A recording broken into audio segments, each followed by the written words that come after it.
د روس پخوانیو عسکرو او جنگي قومندانانو د افغانستان جګړې په اړه پر جوړ شوي فلم نیوکې کړي. په فلم کې روسي عسکر وتل ښودل شوي. د روس مشهوره فلم ډایرکټر پال لنجن په دې فلم کې روسي عسکر ښکاره کړي چې په نشه کې دي او مالونه لوټي. نوموړی د فلم په دفاع کې وایي چې وطن پالنه یې ښکاره کړي.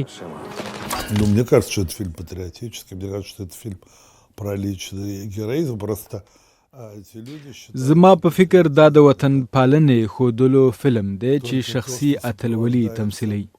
دوی فکر کوي چې وطن پالنه دې ته وایي چې تاسو 15,000 افغانان ووژنئ. Им кажется, что патриотизм это когда один герой убивает 5,000 афганцев.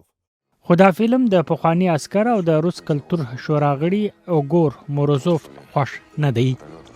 Что ошибка не только в названии фильма, но и в том, что Лунгин یوازې د فلم نوم غلط نه دی بلکې حقیقت دا دی چې لنجن د جګړې د هغه وخت چاپیرچل هم نه دی ښودلی. هغه د ډایرکټر په حیث په حالاتو پوه شوی نه دی او نه هم د پخوانیو عسکرو سره یې مشوره کړې چې په کار وه کړی وای. Не советовался с военными консультантами, которых у него должно быть достаточно много. ټاکل شوی چې فلم به د مې پر 9 نیټه نندارې ته هغه مهال وړاندې کېدلی چې روس د دومې نړیوالې جګړې ګټل مانځي. اوګور موزوف وایي چې فلم نندارې ته نشي وړاندې کېدلی. Историю 40-й армии. دغه فلم په اصل کې په افغانستان کې د شوروي پوځ د کردار مخ توروي. دا له افغانستان د شوروي اتحاد له وتلو سره هیڅ تړاو نه لري او دا فلم د مې پر 9 نیټه نندارې ته نشي وړاندې کېدی. خو ډایرکټر وایي چې د شوروي اتحاد د فدرالي خدماتو ځواک پخواني مشر کووالیوف سره د هغه تر مرګ له مخه سلا مشوره کړې وه.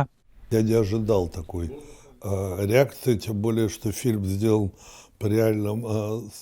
ما د دغسې یو غبرګون تمه نه کوله ځکه چې فلم په رښتینو پیښو ولاړ دی. زما دوست او د فلم مرستیال لیکوال کووالیوف پوځي جنرال دی چې په افغانستان کې هم جنګېدلی و.